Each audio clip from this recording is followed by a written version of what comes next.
Hi అండి. ఇక్కడ వచ్చేసి అయితే నూనె ప్యాన్లో అయితే పోసుకున్నానండి. ఇది వచ్చేసి నేను మామిడికాయ పులిహోర రైస్ అయితే చేస్తున్నాను. సింపుల్గా చేసుకోవచ్చండి టిఫిన్కి. ఎలా చేస్తున్నానో చూడండి ప్రాసెస్ అయితే.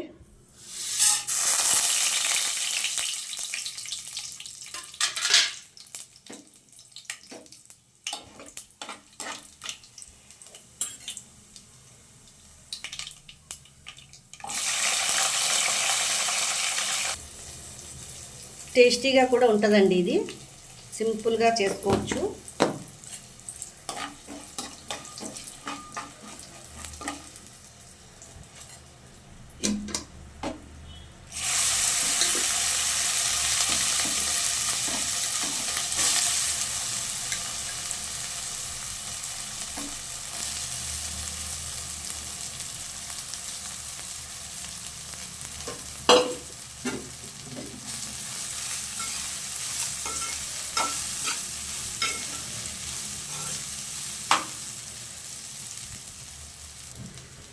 ఇది చేసుకోవడము 5 నిమిషాల పని అండి.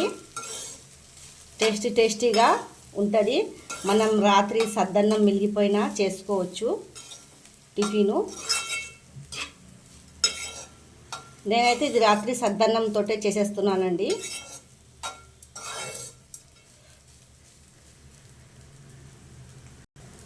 సాల్ట్, తర్వాత ఒక మామిడికాయ అయితే తీసుకున్నానండి, తురుము పెట్టింది.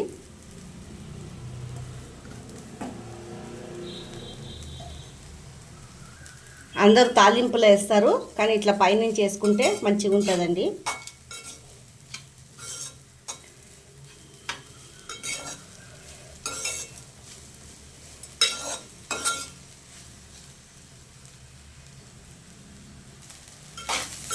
ఇది బాగా వేపుకోవాలా.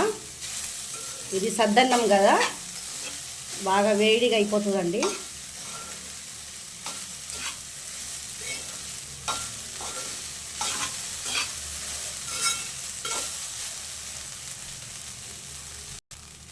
కలేమాకు వేసుకోవాలండి. నేను దాంట్లో వేయలేదు, పైనుంచి వేసుకుంటాను, బాగుంటుంది.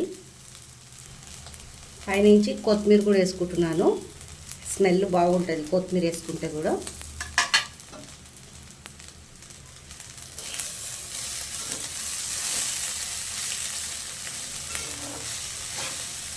మనం పైనుంచి ఇంగువ కూడా వేసుకోవచ్చు, కానీ మా పిల్లలు అయితే తినరు కదా, అందుకైతే వేసుకోలేనండి.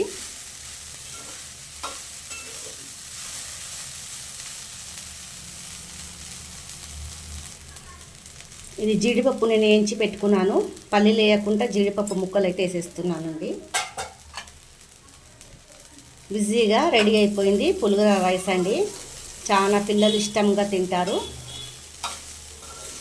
టేస్ట్ కూడా సూపర్ ఉంటుందండి. ఇది అందరికీ తెలిసిందే, కానీ నా విధానం ఎలా చేస్తానో చూపిస్తున్నాను. రెడీ అయిపోయిందండి టేస్టీగా పులిహోర రైస్ మామిడికాయ. ఇది మీకు నచ్చినట్లయితే లైక్, సబ్స్క్రైబ్ అయితే చేసుకోండి.